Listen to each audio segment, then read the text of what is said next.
अंततः मुझ में ही प्रवेश कर रही हैं।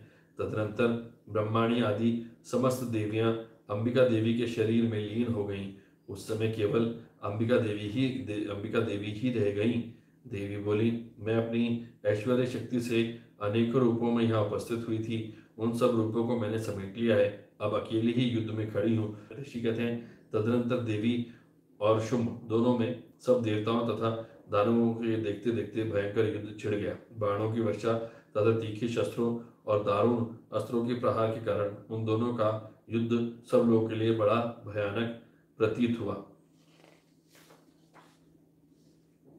उस समय अंबिका देवी ने जो सैकड़ों दिव्य अस्त्र छोड़े, उन्हें दैत्यराज शुंभ ने उनके निवारक अस्त्रों द्वारा काट डाला। इस प्रकार शुंभ ने भी जो दिव्य अस्त्र चलाए, उन्हें परमेश्वरी ने भयंकर हुंकार शब्द के उच्चारण आदि द्वारा खिलवाड़ में ही नष्ट कर डाला।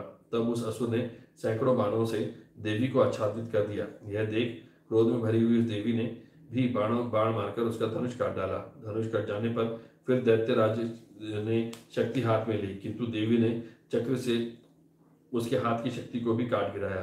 तत्पश्चात दैत्यों के स्वामी शुंभ ने 100 चांद वाली चमकती हुई ढाल तथा तलवार हाथ में ले उस समय देवी पर धावा किया। उसके आते ही चंडिका ने अपने धनुष से छोड़े हुए तीखे बाणों द्वारा उसकी सूर्य किरणों के समान उज्ज्वल ढाल तथा तलवार को तुरंत काट दिया।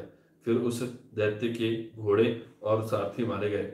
धनुष तो पहले ही कट चुका था, अब उसने अंबिका को मारने के लिए उद्यत हो भयंकर मुद्गर हाथ में लिया। उसे आते देख देवी ने अपने तीक्ष्ण बाणों से उसका मुद्गर भी काट डाला। इस पर भी वह असुर मुक्का तानकर बड़े वेग से देवी की ओर झपटा। उस दैत्यराज ने देवी की छाती में मुक्का मारा, तब उन देवी ने भी उसकी छाती में एक चांटा जड़ दिया।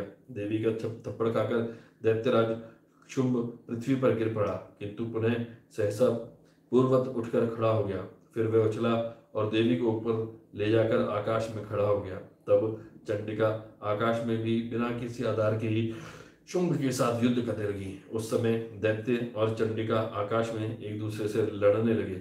उनका वह युद्ध पहले सिद्ध और मुनियों को विस्मय में डालने वाला हुआ। फिर अंबिका ने शुंभ के साथ बहुत देर तक युद्ध करने के पश्चात उसे उठाकर घुमाया और पृथ्वी पर पटक दिया। पटके जाने पर पृथ्वी पर आने के बाद वह दुष्टात्मा दैत्य पुनः चंडिका का वध करने के लिए उनकी ओर बड़े वेग से दौड़ा। तब समस्त दैत्यों के राजा शुंभ को अपनी ओर आते देख देवी ने त्रिशूल से उसकी छाती छेद कर उसे पृथ्वी पर गिरा दिया। देवी के शूल की धार से घायल होने पर उसके प्राण पखेरु उड़ गए और वह समुद्रों, द्वीपों तथा पर्वतों सहित समूची पृथ्वी को कंपाता हुआ भूमि पर गिर पड़ा। तदनंतर उस दुरात्मा के मारे जाने पर संपूर्ण जगत प्रसन्न एवं पूर्ण स्वस्थ हो गया तथा आकाश स्वच्छ दिखाई देने लगा। पहले जो उत्पात सूचक मेघ और उल्कापात होते थे, वे सब शांत हो गए तथा उस दैत्य के मारे जाने पर नदियां भी ठीक मार्ग से बहने लगीं। उस समय शुंभ की मृत्यु के बाद संपूर्ण देवताओं का हृदय हर्ष से भर गया तथा गंधर्व गण मधुर गीत गाने लगे। दूसरे गंधर्व बाजे बजाने लगे और अप्सराएं नाचने लगीं।